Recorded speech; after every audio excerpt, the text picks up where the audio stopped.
Bien le bonsoir, donc on se retrouve comme d'habitude pour regarder ce qui se passe au niveau des news, du marché, de l'écosystème crypto, de la macro, de la géopolitique, etc. Mais là ce soir j'ai envie de vous montrer un sujet un petit peu plus important qui inquiète certains et qui est juste très important à connaître et de voir comment ça fonctionne directement sur la blockchain, à savoir donc les divers mouvements qu'on a eu sur les 70-80 000 bitcoins qui ont bougé, qui n'avaient pas bougé depuis 2011, donc 14 ans d'inactivité qui là donc ont bougé.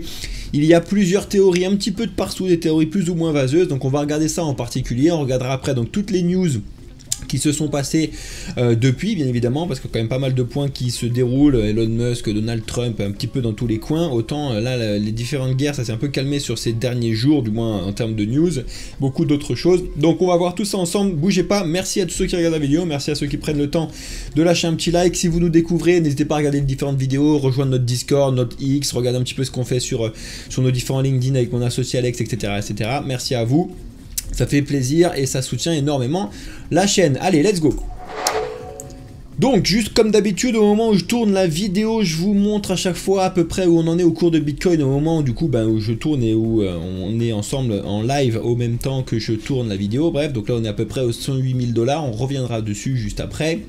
Et pour vous donner une petite idée, il s'est quasiment rien passé depuis hier, on est vraiment sur un vrai bon mois de juillet classique, de très calme, que ce soit sur les volumes comme on peut le voir en bas, ou sur des mouvements du coup de volatilité, etc. Bref, donc, le cœur du sujet aujourd'hui, c'est donc un petit peu à la Hugo Decrypt en termes de news, on va regarder un petit peu ce qui s'est passé au niveau donc de ce mouvement, de cette adresse qui a bougé quand même 7,6 milliards de bitcoin, équivalent en dollars, hein, d'accord. Et voilà comment ça se passe.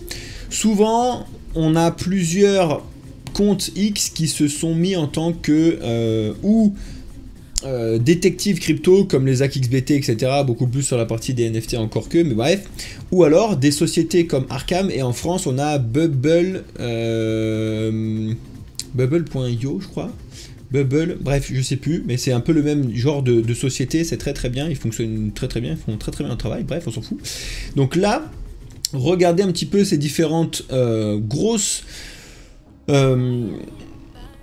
wallets Bitcoin qui ont bougé. Donc c'était des wallets qui avaient 10 000 Bitcoin, pas un de plus, d'accord, et qui d'un coup ont bougé, et comme on le sait en fait tout ce qui se passe sur la blockchain de Bitcoin est donc pseudonyme, donc on connaît à peu près tous les wallets avec tout ce qu'il y a dessus, et du coup Arkham il a forcément fait son travail d'aller chercher donc toutes les premières adresses de Bitcoin avec donc des alertes qui s'est mis si jamais il y avait telle et telle chose qui bougeait. Et là effectivement donc c'est cette adresse là qui nous a mis ici, ont eu donc des mouvements assez significatifs, surtout tous ces bitcoins là ont bougé d'un coup. Donc comment ça se passe? Tu peux aller sur le site de blockchain.com par exemple, tu vas taper donc l'adresse du wallet que tu retrouves, et après donc tu arrives directement sur le wallet en question. Alors ça je crois que c'est le nouveau, donc on va peut-être pas regarder sur celui-là. Tac, tu arrives sur, voilà, ça c'est la transaction, je vais y arriver, hein. Tu arrives sur le wallet en question qu'on a mis en recherche, donc tu vois bien que celui-là il avait reçu donc un peu plus de 10 000 bitcoins et qu'il a envoyé un peu plus de 10 000 bitcoins, et c'est justement ce qui fait peur un peu à tout le monde actuellement, parce que du coup en fait le 4 juillet 2025 ces différentes adresses ont donc envoyé ces un peu plus de 10 000 bitcoins sur une autre adresse. C'est à dire que vous devez savoir aussi deux choses importantes, c'est que quand on a ce type de mouvement de fonds de wallet pseudonyme à un autre wallet pseudonyme, bon, il se passe pas grand chose, parce qu'en fait tu fais pas grand chose là-dessus, encore que ça pourrait aussi dire, mais ça il faut quand même en être conscient, et j'ai l'impression que c'est passé complètement inaperçu de toutes les théories actuellement. Quand il y a un mouvement de wallet pseudonyme à un autre wallet pseudonyme, c'est ou premièrement le créateur qui les déplace parce qu'en fait il a mis plus de sécurité sur l'autre wallet, ou qu'il a fait tout simplement quelque chose là-dessus, ou alors qu'il les a vendus en OTC. Ça personne n'en parle, hein. Mais ça c'est une de mes théories qui peut aussi rentrer, c'est pas du tout la plus plausible, mais c'est quelque chose qui peut être intéressant d'étudier, c'est-à-dire que tu peux vendre tes bitcoins en OTC, en over the counter, c'est-à-dire que tu as donc ce wallet là qui avait 10 000 bitcoins, il a envoyé à un autre wallet, l'autre wallet a payé en OTC, donc en cash, en or, en diamant, en tout ce que tu veux le gars, et il y a eu ce transfert là, ça peut être des états, des trucs et tout. théoriquement, d'accord, c'est un peu tiré par les cheveux sur cette partie-là parce que ça serait un peu fou et on en aurait peut-être un peu plus entendu parler. Encore que, bref, mais il faut pas oublier que pour vendre des cryptos, il n'y a pas qu'une seule solution d'aller sur les exchanges, parce que oui, effectivement, là, c'est pour ça que les marchés, tout le monde s'en fout complètement, parce qu'en fait, si jamais ça avait été envoyé sur un wallet de Binance, de Crypto.com, de Coinbase, etc., ça aurait plus signifié qu'ils voulaient les vendre concrètement, et ça aurait fait un petit peu un vrai problème sur la blockchain. Parce que du coup les gens ils auraient eu peur, non. Alors qu'en vrai il n'y a pas vraiment à avoir peur, c'est juste un gars qui vend, qui a beaucoup d'argent, tant mieux pour lui, voilà. Mais il faut pas écarter quand même le fait qu'il a pu les vendre tout simplement en OTC, ça on n'en parle pas réellement. Bref, donc le pourquoi en fait ça a été plutôt intéressant de regarder ça, c'est surtout parce qu'en fait quelques jours juste avant, on a eu donc certaines transactions qui ont été les mêmes sur ces différents wallets là à chaque fois, c'est à dire que je vais vous le montrer une fois, mais en fait tu peux regarder les différents wallets et en fait tu vas le retrouver à chaque fois la même chose. Bon là c'est les transactions que j'ai cliqué dessus, on s'en fout, tu peux regarder direct. Donc tu regardes la date ici, donc tu vois qu'en fait par exemple ce wallet là il n'avait pas reçu de bitcoin depuis le 11/04/2025, etc., où il y a des gens qui envoient des petites sommes, ok, bref, bon pour l'instant tout le monde s'en fout.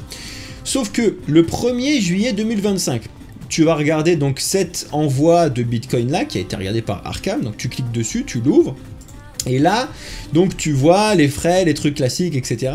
Et sur Bitcoin, dans le OP Return, tu peux marquer un message, d'accord, ce qu'avait fait Satoshi Nakamoto au tout début, etc.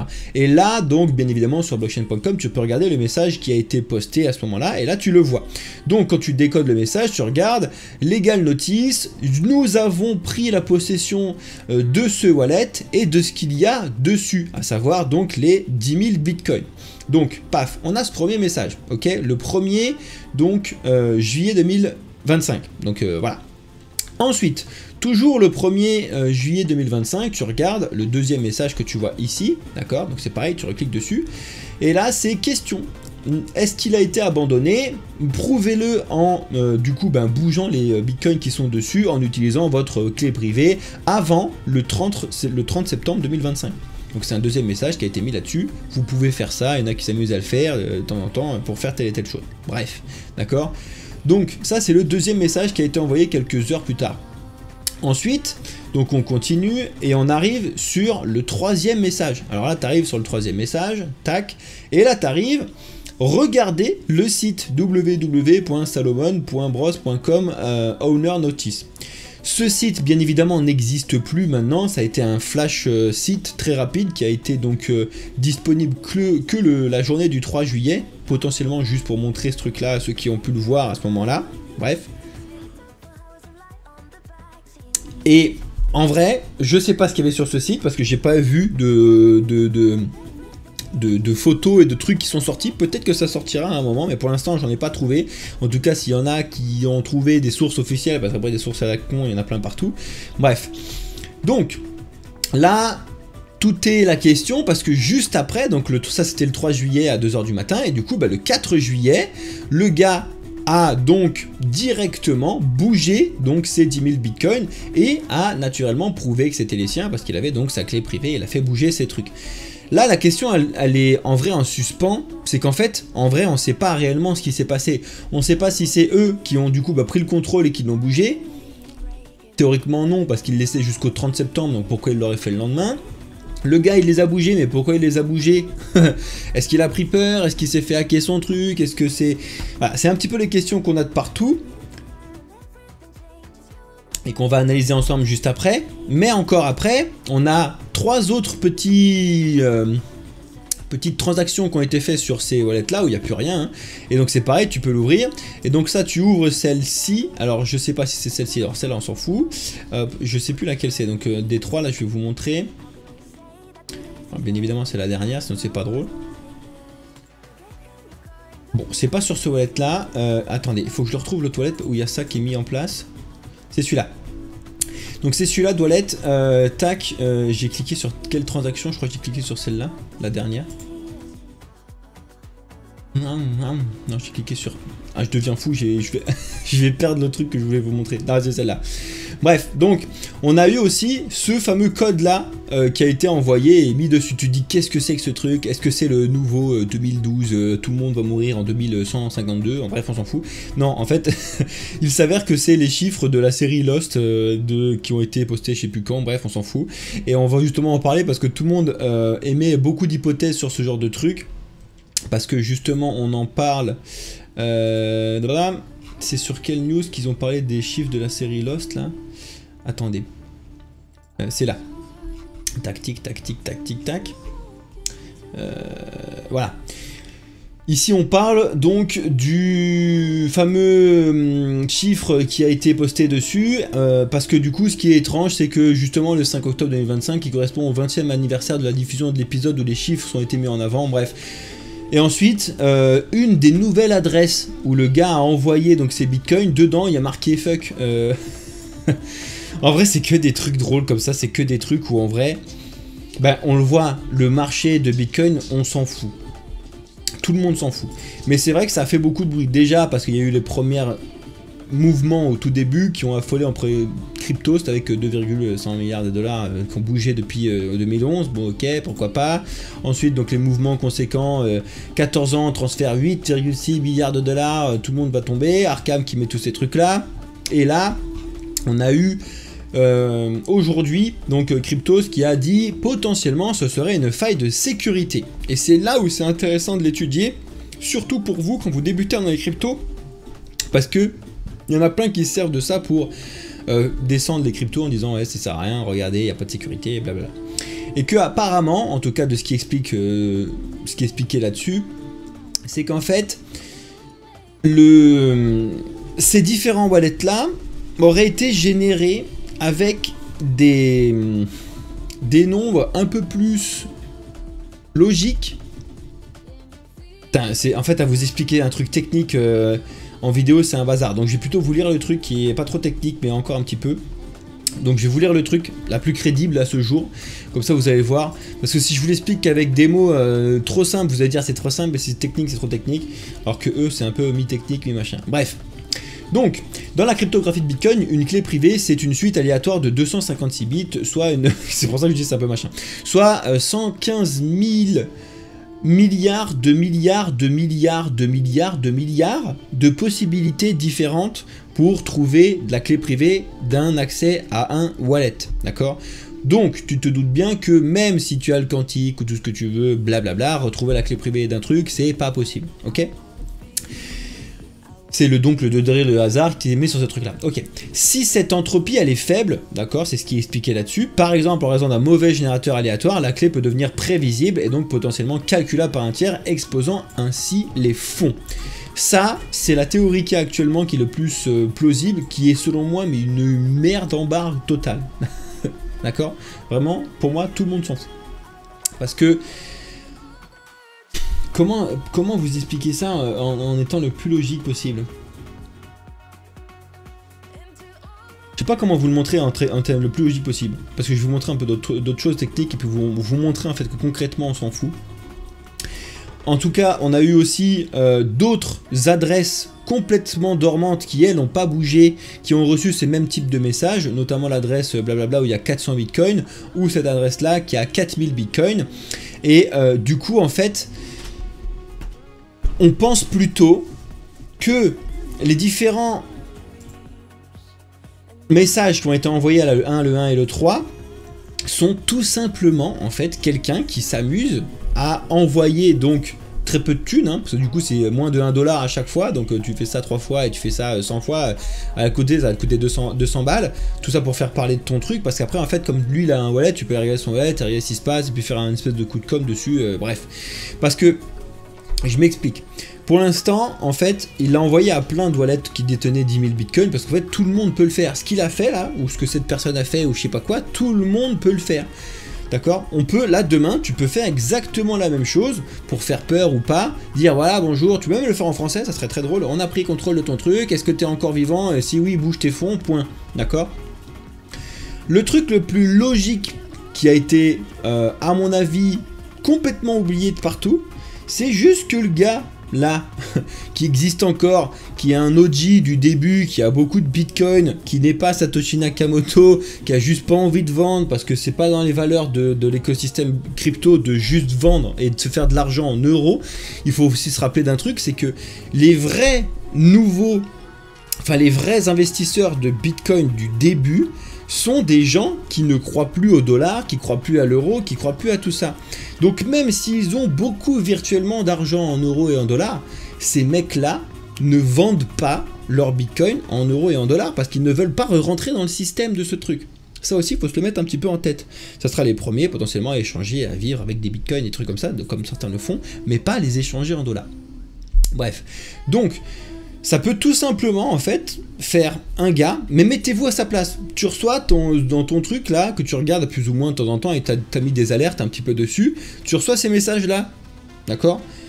En vrai, moi je vous le dis, hein, je les ai pas hein, ces trucs là, mais là j'ai 4 toilettes ou 7 toilettes avec 10 000 bitcoins dessus, je reçois un message de attention si tu es machin truc et tout, je sais pas quoi, ça mange pas de pain, je vais sur mon truc avec ma clé privée, je les déplace sur un autre. Bonne journée, au revoir, hein. D'accord? Parce que du coup, ok, le gars m'a menacé, j'ai même pas envie de savoir si c'est vrai ou pas, sa menace. Je bouge et je vais me recoucher, hein. C'est la solution la plus probable qui se met en place actuellement. D'accord? Il y a des théories un peu de partout. Une autre théorie, ça pourrait juste mettre en place en fait un mouvement de com sur Bitcoin, parce que là on parle quand même de quasiment 10 milliards de dollars, alors c'est pas beaucoup par rapport aux 2000 milliards de dollars de Bitcoin en général, mais 10 milliards de dollars pour n'importe qui c'est beaucoup, et que du coup ce serait potentiellement lui-même envers lui-même qui s'est fait ce genre de truc, hein. Il a d'autres adresses hein, de partout ce mec là, il peut en avoir créé et bougé et fait je sais pas quoi, il s'envoie un pseudo message, il les bouge, ça fait peur au marché, et peut-être il se fait un peu d'argent. Il y a 1 milliard de théories possibles en vrai sur ce genre de truc, et justement la non-réaction de Bitcoin à ce type d'annonce, et c'est ça que je trouve très très bien, parce que ça typiquement en 2017 quand je suis rentré, ça aurait mis un vrai bazar sur l'écosystème crypto, déjà parce qu'on n'était pas aussi haut en termes de thunes, et puis ça, tout le monde se posait plein de questions, mais là en fait tout le monde s'en fout quoi. Vraiment tout le monde s'en fout, on s'en fout complètement.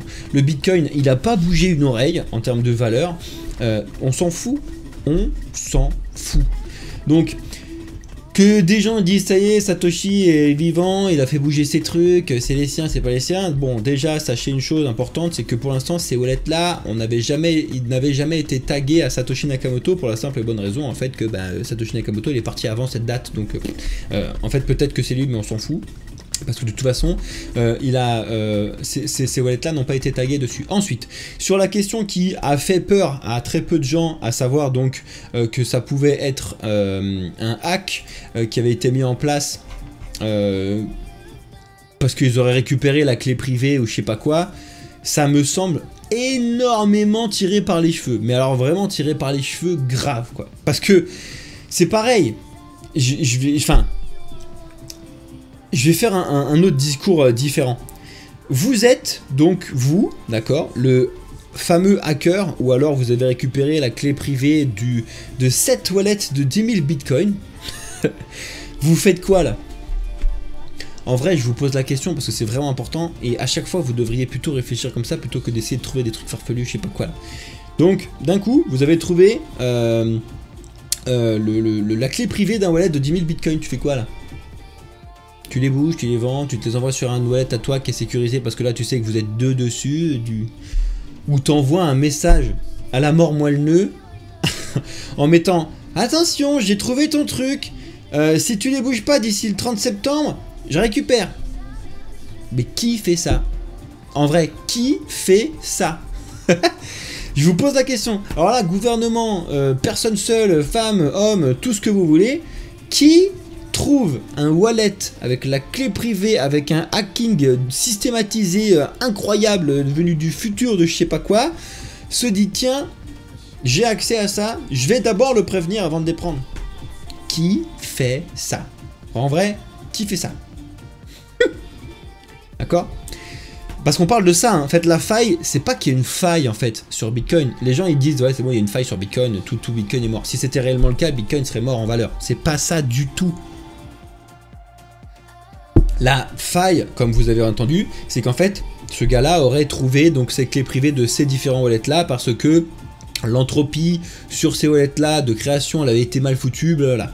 C'est tiré par les cheveux, mais grave. Mais quand je vous dis grave, c'est grave. Et d'ailleurs, Bitcoin, le voit, on s'en fout, mais royal. Donc, en vrai, prenez en vrai ces news, vous les gardez dans le sens où c'est intéressant de montrer comment on peut aller chercher les informations sur la blockchain et ce genre de trucs et tout, et d'aller les surveiller, parce que du tout, tu te doutes bien que les wallets, parce que du coup, il n'a pas renvoyé les 10 000 sur un seul en faisant un gros truc, on se doute, en plus on sait même pas si c'est le même, c'est pareil, il y en a plein qui disent c'est la même personne qui a bougé toutes ces thunes, ben pas forcément en fait, ça peut être différentes personnes qui ont reçu ces mêmes messages entre guillemets, qui ont bougé à des horaires différents parce qu'ils ont leurs trucs différents, même personne, pas même personne, truc et tout, en vrai, résultat des courses de ce qui se passe là sur ces mouvements là, on s'en fout. En vrai, on s'en fout. Et il y a encore beaucoup trop de partisans de ouais, à un moment, Bitcoin va être hacké, et puis c'est mort, ça sert à rien, c'est éclaté. Non. La blockchain de Bitcoin, c'est la chose sur Internet la plus sécurisée au monde jamais mis en place de tous les temps, point barre. C'est-à-dire que c'est plus simple d'aller pirater n'importe quel autre truc, Microsoft ou tout ce que tu veux. La blockchain Bitcoin, elle est tellement simple qu'elle n'est pas piratable. Et en fait, je mets au défi n'importe quelle personne qui se fait former ne serait-ce que 2 heures sur ce que c'est que Bitcoin, de croire encore après qu'il peut avoir un pirate qui arrive sur Bitcoin. C'est pas possible parce que Bitcoin est trop simple. Les gens ils disent Bitcoin c'est un bordel, je ne comprends rien, la blockchain et tout. Bitcoin c'est très simple. La blockchain de Bitcoin, on ne peut pas faire plus simple qu'un livre de compte ouvert avec juste des transactions entre wallets, point barre. Il n'y a pas autre chose. Et il n'y a pas de vol quand il n'y a pas de choses à voler. Ça aussi, c'est ce que j'ai dit encore en formation cette semaine. Il y a encore beaucoup trop de débutants qui pensent que les crypto-monnaies c'est des fichiers, des trucs et tout, que on envoie des bitcoins. Là, le gars, tout le monde pense qu'il a envoyé des bitcoins. Il n'a jamais envoyé aucun bitcoin. Parce qu'on n'envoie jamais aucun bitcoin, parce que les bitcoins ne sont pas des fichiers qu'on envoie. Ça ne s'envoie pas, d'accord? Les bitcoins, ça n'existe pas du tout, d'accord? C'est le but du jeu. Et c'est juste des lignes de wallet qui changent de chiffre, point. C'est-à-dire que là, il y a le processus cryptographique de la blockchain de Bitcoin qui s'est mis d'accord que ce wallet-là, avant il y avait la ligne j'ai 10 000 Bitcoin, maintenant il y a la ligne j'ai 0 Bitcoin, et ce wallet-là, il y avait la ligne j'ai 0 Bitcoin, maintenant il y a la ligne j'ai 10 000 Bitcoin. Mais il n'y a pas eu d'envoi, point, donc il n'y a rien à intercepter, il n'y a pas de hack ou de je sais pas quoi. Les hacks qu'il y a dans l'imaginaire des gens, c'est de retrouver la clé privée associée donc à une clé publique. Et ça, encore une fois, c'est pas possible. C'est pas possible. Il faut essayer d'essayer de spéculer sur ce genre de trucs parce que c'est pas possible. Sur Bitcoin du moins. Les autres cryptos, les autres blockchains, de temps en temps beaucoup plus sophistiqués, ont peut-être un peu plus de failles sur certains trucs parce que quand tu complexifies aussi le truc. Donc c'est aussi pour ça que il y a des maximalistes Bitcoin qui pensent que Bitcoin ce sera le seul, l'unique qui sera sécurisé, etc. On n'aura pas que ça à faire sur ce genre de truc. Donc bref, vraiment très important. On en a certains dans le live qui disent on s'en fout des théories, on veut des faits et pas des hypothèses. Exactement. Chacun se fera son avis et basta. J'ai l'impression c'est faire du bruit pour faire du bruit. En vrai c'est juste ça. Et je pense que les gars, le machin, le truc qui ont fait donc ces différents messages, qui ont bougé ces trucs, ont juste voulu faire du bruit et ça marche. Voilà. Ça marche très bien, ça fait du bruit. Regarde, premier on a fait des explications dessus. Mais en même temps, moi je fais des explications pas pour faire des théories dans le vide parce qu'on s'en fout. Je fais des explications à titre informatif comme ce qu'on fait tout le temps chez Bambofine, parce que là, je vous ai pas juste dit tiens regardez, il y a des bitcoins qui ont bougé. Non, je vais vous montrer comment ça se passe concrètement sur la blockchain et vous pouvez le faire vous-même et regarder les wallets des trucs et tout. Et c'est ça qui est intéressant, au moins de ce qu'on vous propose chez Bambofine. On va aller chercher, tiens, paf, l'adresse, elle a envoyé tel truc. Ok, comment on lit une transaction? Ok, bon, on lit une transaction, il y a les frais donc de Bitcoin, il y a l'utilisation qui a été mise dans un bloc, bim, ok, c'est parti donc du wallet qui a payé donc certains frais, qui a été envoyé sur un autre truc. De temps en temps, il y a des messages qu'on peut mettre en OP return. Voilà, c'est ce genre de truc que nous, on se propose de vous faire en termes d'éducation, et c'est ça qui est important, en tout cas selon nous, chez Bambofine, pour vous, que vous puissiez comprendre comment ça fonctionne. Très bien. Bref, donc en vrai, pour l'instant, il y a vraiment zéro panique à avoir, tout le monde s'en fout.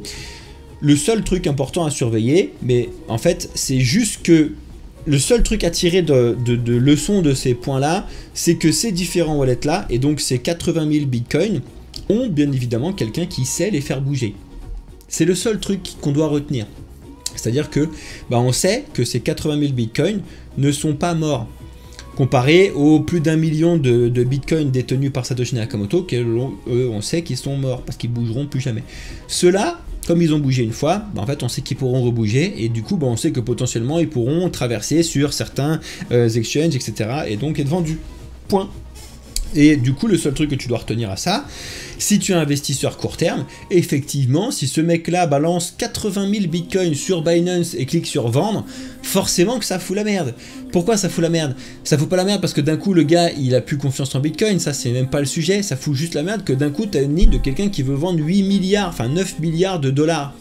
Forcément il faut trouver les acheteurs en face, donc forcément le temps qu'il trouve les acheteurs, ça fait baisser le cours de bitcoin. Point. Mais sur le long terme, en vrai, on s'en fout. Hein. Quand tu es investisseur sur Bitcoin, sur 10, 15, 100 ans, tes enfants, tout ce que tu veux, ta retraite, on s'en fout, il n'y a vraiment pas de question à se poser. Et encore une fois, je pense que ce type de personne-là n'a pas spécialement envie de vendre ses bitcoins, parce que les valeurs de bitcoin au moment où il est investi dessus et au moment où il a fait ses trucs dessus, c'était pour sortir justement du système traditionnel monétaire qui est complètement cassé.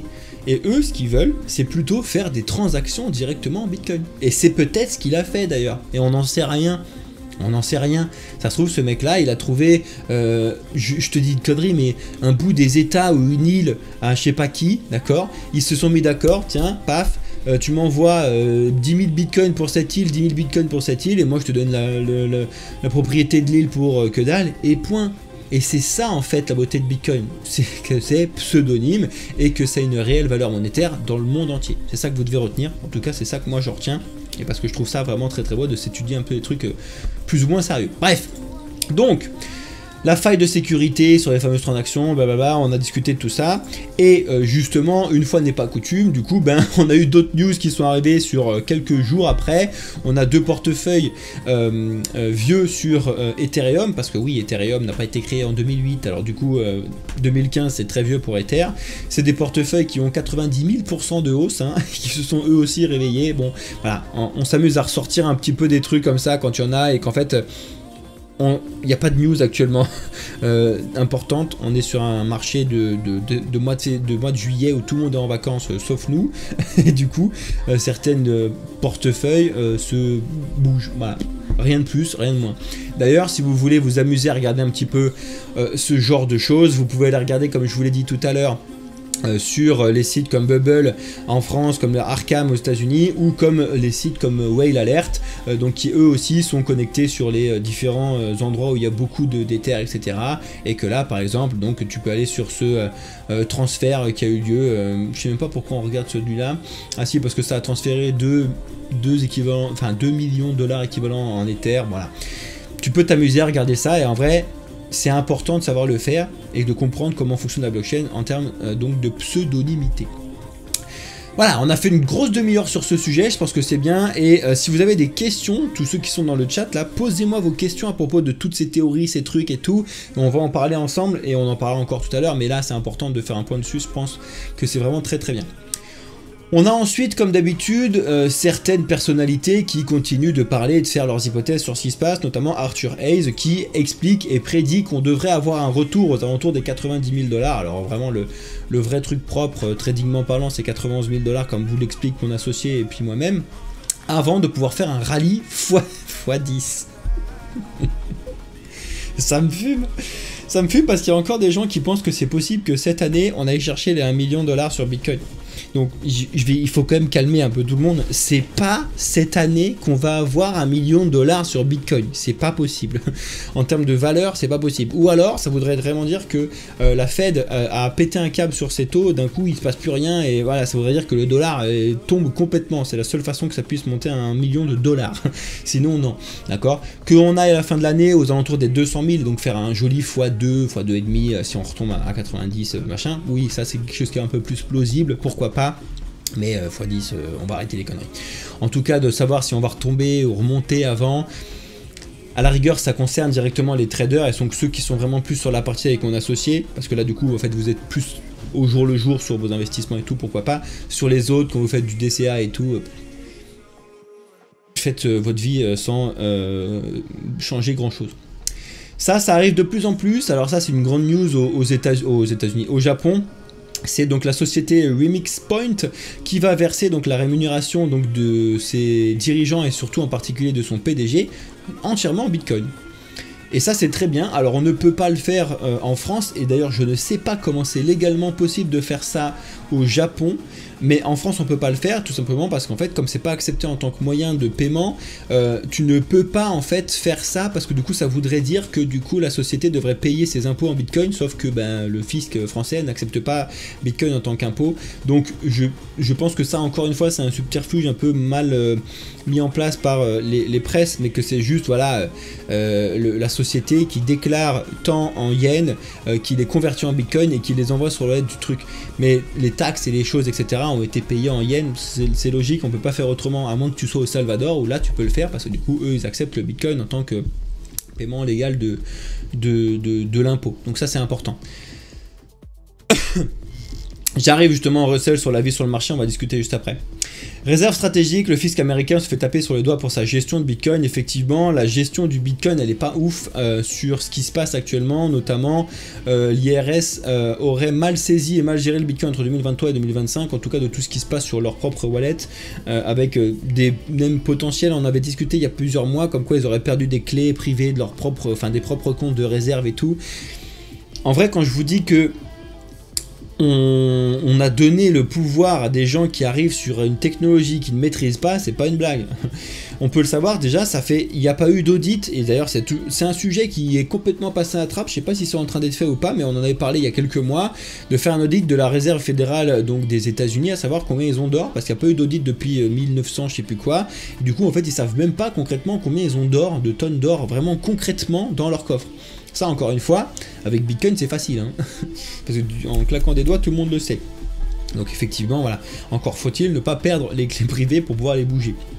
Donc c'est pour ça qu'il y a un rapport sur comment ils gèrent, comment ils mettent en place un petit peu ces types de mouvements là, notamment avec Donald Trump. Ensuite, en France, il y a beaucoup de trucs qui sont assez inquiétants en ce moment. Alors pas pour vous ni pour moi, hein, parce que l'impôt sur les ultra riches, bon ça me concerne pas, et puis à moins qu'il y ait Bernard Arnault dans le live, ça m'étonnerait. Ils veulent imposer les ultra riches parce qu'en fait ça représenterait 30% du PIB de la France actuellement, les ultra riches français. Et c'est donc 7 prix Nobel d'économie qui plaident sur la taxe Zuckman, donc on avait qui est tombé un peu à l'eau l'autre fois, comme quoi il faudrait donc taxer ces méga gros. Je suis assez économiste pour, je suis pas prix Nobel, mais assez économiste pour comprendre le fonctionnement monétaire et pour dire que de vouloir taxer quelqu'un ne va pas l'inciter à dépenser son argent dans ce pays qu'il taxe. Voilà. Je m'explique. Pour qu'un pays fonctionne bien et que du coup tout soit payé, les routes, les machins, les trucs, c'est plus il y a de mouvements de gens, donc plus les gens reçoivent de l'argent et payent des trucs, plus il y a le gouvernement qui a de l'argent. C'est un petit peu la même chose sous forme des royalties dans les NFT, les trucs et tout. Plus il y a d'échanges, même en crypto, hein, plus il y a des échanges, plus l'organisme qui a créé ce truc-là a de l'argent. Parce que du coup, ils prennent une petite part de ces échanges, à savoir les taxes, d'accord? Point. C'est complètement contre-productif de dire, tiens, si tu viens ici, je te taxe à mort sur tout ce que tu fais en France. Forcément, le gars, et je vous pose la question comme tout à l'heure, là vous avez des dizaines de milliards d'euros. Et on vous dit, si tu les dépenses ici ou si tu es enregistré ici, je vais te défoncer sur les taxes. Qu'est-ce que tu fais? Tu te casses, hein. Tu te casses et tu vas dépenser ta thune autre part, où on te fera moins chier. Mais c'est pas une histoire de dire, oh, j'ai pas envie de payer pour les hôpitaux, j'ai pas envie de payer pour ce genre de truc. C'est juste logique en fait. T'as pas envie de te faire marcher dessus, d'accord? Inverse. Mais inverser le truc. Et c'est là où je pense qu'il y a des prix Nobel qui devraient réfléchir 2 secondes. Et c'est là où moi, en tant qu'économiste, sur cette partie-là, je trouve ça intéressant. Tu vas voir ces ultra riches. Et tu leur dis, on va vous taxer moins que tout le monde. Moins. C'est-à-dire que tu vas, parce qu'ils sont très riches en France, proportionnellement, on va vous taxer moins. Qu'est-ce qui va se passer? Qu'est-ce qui va se passer? Mais directement. Ils vont venir en France et ils vont dépenser leur thune partout en France. Et ils vont tout dépenser, tourner, et du coup, le fisc va récupérer beaucoup plus d'argent. En vrai, ce que je vous dis là, c'est pas beaucoup plus logique que de... Je comprends pas en fait comment on peut être économique, c'est-à-dire, tiens, je vais taxer à fond de balle, tu peux être sûr que le gars, il se casse. Il se casse. Alors que si tu lui dis, plus tu gagnes, moins t'es taxé en proportion, ben plus tu vas donner de l'argent à l'État en fait. Parce que plus tu vas le dépenser en fait, en France. Les pays actuellement qui font beaucoup de thunes sur plein de choses, c'est parce qu'ils attirent ces touristes riches là qui dépensent chez eux et qui donc, comme ils récupèrent une petite partie, se font beaucoup d'argent. Coucou petite mascotte. Est-ce que vous comprenez ce que je veux vous dire, ou est-ce que j'ai totalement perdu tout le monde? Dites-moi en commentaire pour ceux qui sont sur YouTube et en live, tous ceux qui écoutent ce que je dis, parce que là j'ai l'impression que j'ai laissé de marbre tout le monde. Alors qu'en vrai c'est important ce que je vous dis, je trouve. On devrait taxer moins pour qu'ils dépensent plus. Bref. On a vu beaucoup de sociétés, notamment Stratégie, qui investissent énormément d'argent en Bitcoin, en stratégie pour la société, d'accord. Et là, on a certaines autres sociétés qui ont choisi l'inverse. On avait déjà parlé, notamment Sharplink Gaming, qui a révolutionné un petit peu l'approche parce que eux, ils ont décidé d'investir beaucoup sur Ethereum et pas sur Bitcoin. Alors beaucoup, hein, il faut aussi rester machin, c'est que 500 millions de dollars, c'est quand même loin des 600 000 Bitcoins détenus par Stratégie. Mais pourquoi pas en vrai? Pourquoi pas? Faut essayer de relancer un petit peu Ether, même si c'est quand même deux choses complètement différentes. Ça, c'est encore quelque chose que je trouve un peu maladroit et un peu dommage, que le Fonds monétaire international, donc le FMI, enfin IMF en anglais, a rejeté la proposition du Pakistan de pouvoir utiliser son surplus d'électricité pour faire du minage de crypto. Je vois pas en quoi c'est mal, en fait, d'utiliser, alors pour que ce soit un pays conflictuel ou pas, en vrai, là, c'est pas ça la question, hein. Parce qu'ils ont refusé de le faire aussi en France, ils ont refusé partout. Le minage de crypto-monnaie n'est pas mauvais. C'est même extrêmement bon pour tout, écologiquement, d'investissement pour le pays, tout ce que vous voulez, hein. Donc, quand tu as un fonds monétaire international qui interdit ça, juste parce qu'en fait c'est Bitcoin et qu'ils peuvent pas le contrôler, c'est complètement débile. C'est vraiment complètement débile. Bref. On a Pump.fun qui a pris un gros coup ce mois-ci parce que du coup la vente du jeton Pump de Pump.fun a été complètement suspendue par Gate.io, donc ça fait mal. Et du coup on a des petits malins qui en profitent, notamment Let's Bonk qui a écrasé Pump.fun. On en a encore un autre aussi, donc c'est des sites pour pouvoir créer son propre memecoin et vous amuser à créer encore des millions de blockchains, enfin de cryptos sur des blockchains existantes comme Solana qui servent à rien. Faites ce que vous voulez, ça sert pas à grand chose si ce n'est à enrichir Pump.fun, Let's Bonk, etc. Parce que si vous pensez que vous allez devenir riche en dépensant 2 balles en créant votre propre memecoin, vous mettez le doigt dans l'œil très fort, hein, parce que c'est pas comme ça que ça fonctionne et c'est même pas les valeurs de l'écosystème crypto et blockchain qui est donc plutôt d'utiliser et de changer un petit peu les valeurs monétaires. Bref. Donald Trump, ça y est, a promulgué donc sa loi budgétaire One Big Beautiful Bill. Et qu'est-ce qu'il faut retenir? Je vais pas rester dessus trop longtemps parce qu'on fait une vidéo de 2 heures sinon. En tout cas, il a expliqué un petit peu cette loi qui est très controversée chez lui, surtout parce qu'en fait, il a utilisé une réduction des votes là pour pouvoir se faire élire, etc. Donc, je vous mets un petit peu les détails de ce qui se passe là-dessus. En tout cas, bien évidemment, Donald Trump fait beaucoup de bruit actuellement. Et nous, en France, on a une dette qui inquiète le monde entier et c'est un peu une première.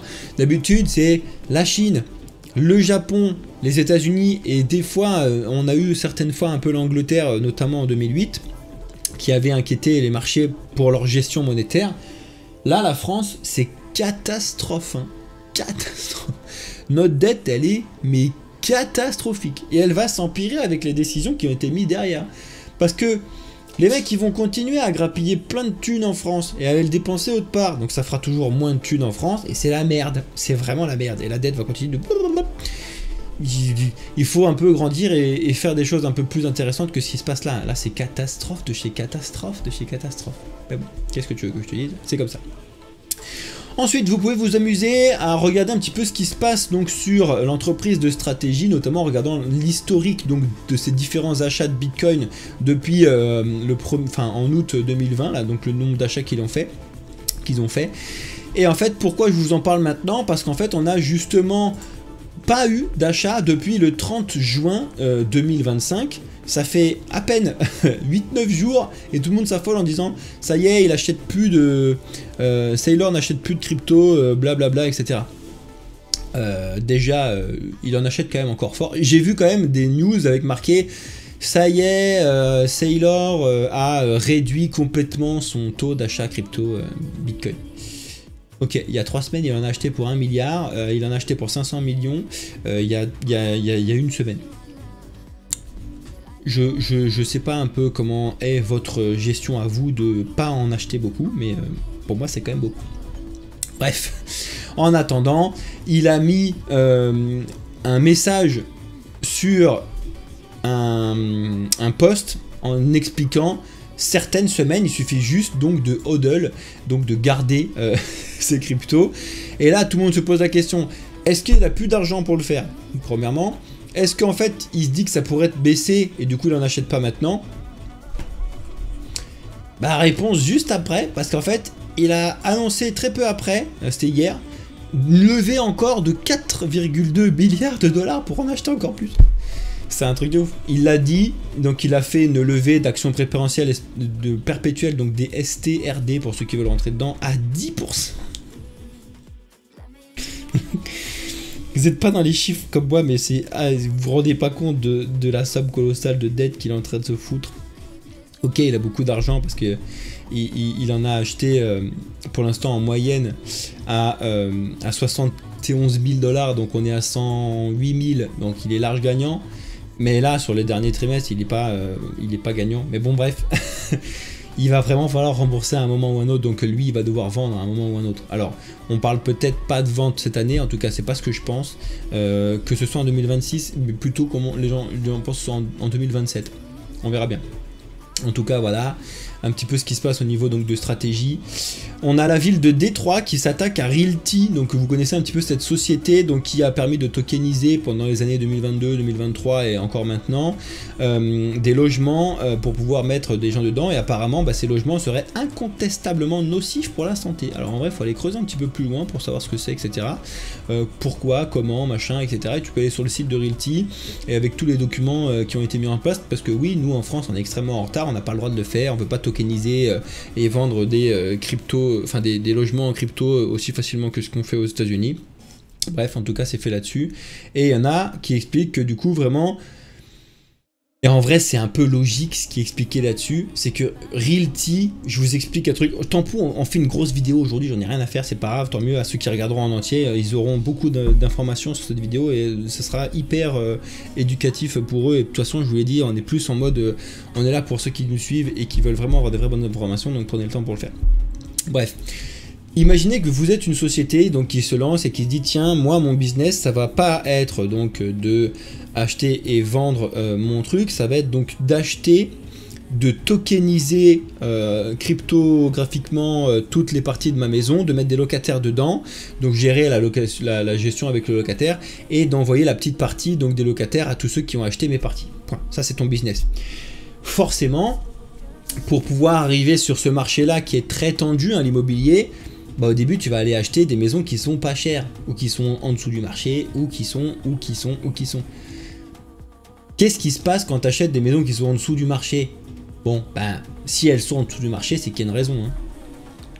Et là, on peut se dire, tiens, peut-être qu'ils ont acheté des maisons au début avec des normes de sécurité qui n'étaient pas complètement là, ou toi, tu l'aurais acheté pour toi, tu aurais fait les travaux en question. Et eux, ils l'ont pas fait, ils ont foutu les locataires dedans.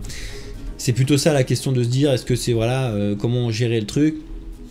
Comme d'habitude, certes, une société c'est là pour se faire de l'argent. Une société, la définition, quand tu regardais entreprise dans le dictionnaire, c'est truc pour faire de l'argent. Bref, pour créer de la valeur et créer de l'argent.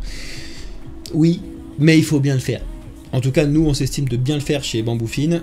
C'est pour ça d'ailleurs que c'est vraiment pas facile de le faire quand tu commences et que tu veux faire bien les choses en commençant, hein, parce que du coup, t'as pas des milliards de fonds pour pouvoir gérer le truc. Mais avec mon associé, en tout cas, on le fait bien. Et merci à ceux qui nous suivent depuis le début et qui vont continuer à participer à la croissance de Bamboufine, parce que oui, vous inquiétez pas, on sera une des sociétés les plus importantes en termes d'éducation financière au monde à un moment ou un autre. Donc rentrez maintenant si vous voulez, mais ça c'est vraiment les choses que nous on veut faire et mettre en place avec Alex, et on lâchera rien du tout. Pour une fois, j'ai trouvé un bon associé avec qui on s'entend très très bien, avec qui le travail il est simple, on n'a pas le temps, pas besoin de faire des réunions toutes les 5 minutes. Merci à toi Alex, quand tu regardes cette vidéo ou si tu es encore en live. En tout cas ça travaille bien. Bref, on va amener cette société très très haut. En tout cas, on va faire attention un peu, regarder quand on va regarder tous ces trucs.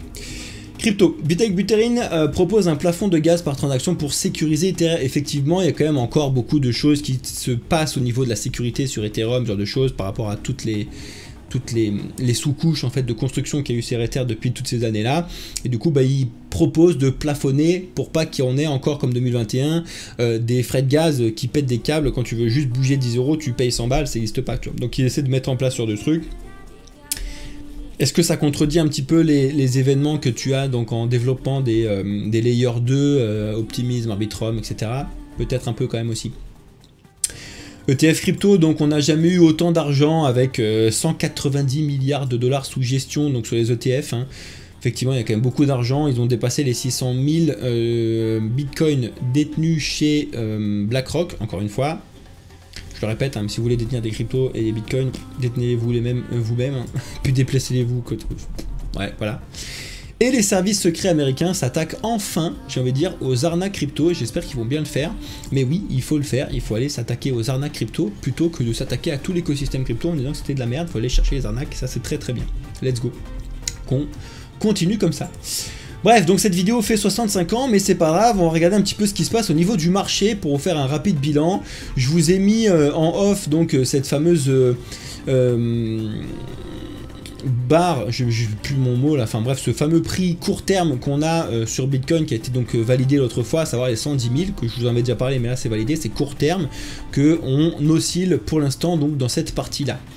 Donc la première théorie la plus logique, s'il n'y a pas de dinguerie monétaire, de guerre, de je sais pas quoi, et que on pourrait repartir sainement et simplement en septembre avec des taux qui rebaisseraient petit à petit. What?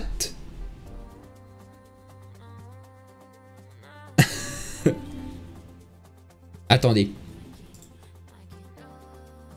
Je vais péter un câble.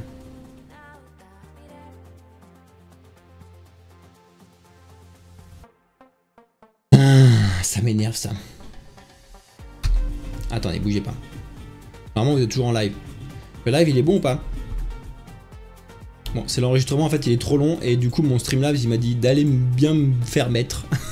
Il n'y aura pas d'outro sur la vidéo YouTube, c'est pas grave. Les OG comprendront pourquoi. Oh, c'est pas grave. On va finir les news là-dessus et puis on discutera un peu ensemble rapidement après. Bref, donc la première chose, si jamais il n'y a pas de news et il n'y a pas de bazar, etc., on devrait avoir 2 mois, donc, ou au moins 1 mois et demi, juillet, août, où il se passe pas grand-chose. À savoir, donc, continuer à osciller dans cette large drapeau, là, des 110 000 à 91 000 $. Voilà, ça c'est à peu près la logique, même si on descend pas en dessous des 100 000 $, très très bien. Ça c'est le premier point. Le deuxième point, si jamais il y a donc un vrai bazar qui serait un peu plus conséquent sur les différents conflits, Troisième Guerre mondiale, nucléaire, tout ce que vous connaissez, etc., forcément que les marchés vont s'écraser, hein, comme le Covid, comme n'importe quoi, etc. Donc, il faut surveiller un petit peu ce qui se passe là-dessus. Ok. Et troisième option, si on a donc d'un coup la partie monétaire des États-Unis qui se met à donc baisser ses taux très très fort pour pouvoir contrer je ne sais pas quoi, ça relancerait de façon très très puissante et très forte le Bitcoin et peut-être fait un petit peu plus tôt. Sauf que du coup, ce sera fait normalement à partir du mois de septembre. Et encore, on verra bien comment ce sera mis en place. En tout cas, pour qu'on puisse avoir ce fameux Bitcoin qui vient aller chercher les 154 000 $, puis les 200 000 $, comme on le voit sur cette année, hein, Arthur Hayes qui croit qu'on va aller chercher les $1 million, non. Mais si on va aller chercher ces points-là, on a complètement besoin d'avoir un mouvement monétaire qui permet l'investissement de dollars sur Bitcoin et donc de risquer. Pour l'instant, on ne l'a pas. Mais ça va venir, je vous l'ai dit, si les guerres se terminent, qui dit reconstruction dit réinjecter de l'argent, repartir un petit peu sur d'autres trucs. Donc voilà, pour l'instant il ne se passe pas grand chose. La dominance de Bitcoin elle stagne de plus ou moins en hauteur, même si là on est un peu sur le point un peu bas du moment, 65%, c'est énorme. En tout cas le marché pour l'instant il ne se passe pas grand chose. Le total reste très très haut, d'accord. Le total sans Bitcoin, sans Ether est encore très en retard, parce que du coup vraiment on est en complète perte de confiance sur beaucoup d'autres projets que les gros, et que du coup il y a beaucoup de petits qui ont vendu leur petite merde qu'ils avaient pour racheter du Bitcoin, et c'est pour ça qu'en fait on a eu ce truc là. Et après top 10 c'est encore pire, on est toujours en dessous des 237 milliards. C'est pas catastrophique, mais pour l'instant on est toujours en dessous. Donc la fameuse alt season où potentiellement qu'on est ou qu'on n'est pas, pour l'instant on en est très très loin. Même sur Ether, qui est encore très loin de ses plus hauts. Là, il est en train d'aller rechercher les 2600 balles. On verra s'il arrive à monter un petit peu plus haut, mais pour l'instant, c'est très loin. Voilà, bref, donc il n'y a pas d'outro à la vidéo, donc je vais regarder un petit peu ce que